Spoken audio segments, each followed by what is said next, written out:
Mula nga dito sa amin mga katao,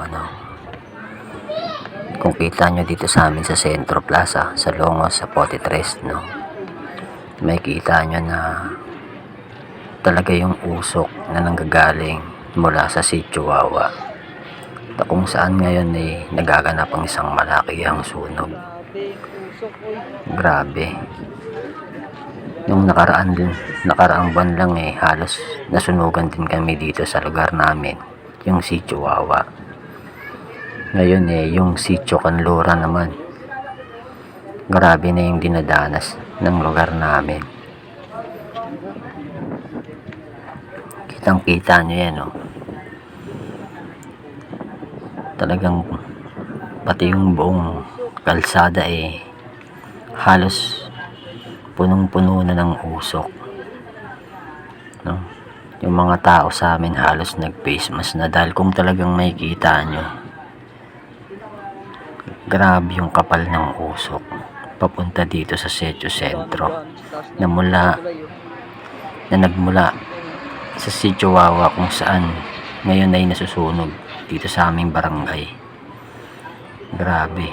At ayan, kung makikita nyo, yung mga tropa natin nagbo-volunteer na magbigay ng face mask, kasi talagang sobrang kapal ng usok dito.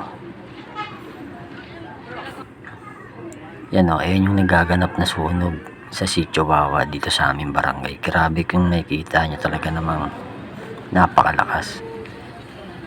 At mula nga dun yung usok papunta dito sa amin sa Sitio Sentro. Grabe.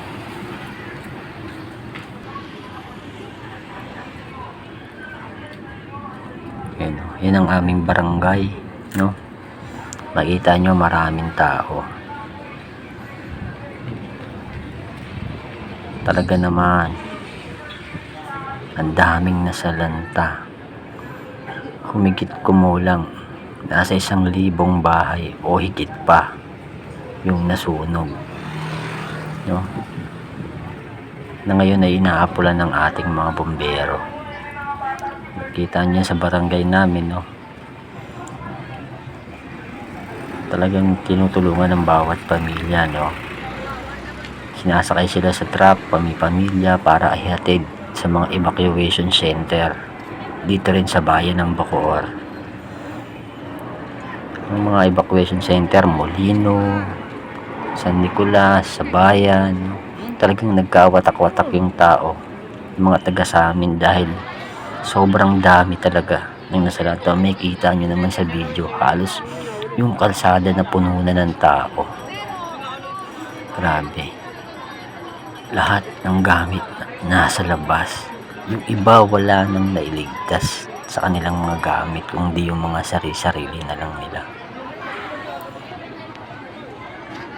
Talaga naman grabe yung nangyaring sunog dito sa lugar namin. Kung makikita nyo, ang kapal talaga ng usok, na halos binabalutan na yung buong daanan, yung kalsada, yung highway, na makikita nyo ang daming tao na halos nandito na sila sa daanan ng sasakyan. Nandito na yung mga gamit nila para lang may ligtas, para lang may mailabas kahit papaano. Grabe yung nangyari sa lugar namin. Pero kahit ganun pa man, safe pa rin yung mga kabarangay ko. Talaga naman. Kaya mag-iingat po tayo, Lagi po tayong mag-ingat.